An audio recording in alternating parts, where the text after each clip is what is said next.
યશોદાજી રાડા રાડ કરે, કનૈયા કનૈયા ક્યાં છો તું?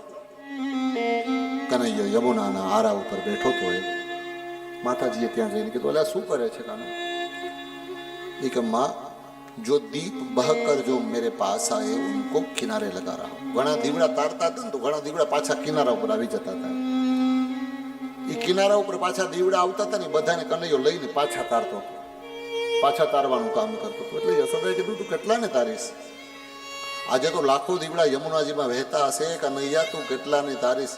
કનૈયાએ જવાબ આપ્યો, માં, જે આરા ઉપર હું બેઠો છું એ આરા પાસે મારી બાજુમાં જેટલા દીવડા આવશે ને બધાને હું તારીશ. ભગવાન એમ કહે છે કે આ સંસારમાં અનેક દીવડાઓ ચાલી રહ્યા છે, પણ જે દીવડો મારી પાસે આવશે ને હું તારવાનું કામ કરીશ. આપણે બધા જ આજ ભગવાનના સમીપે આવ્યા છે.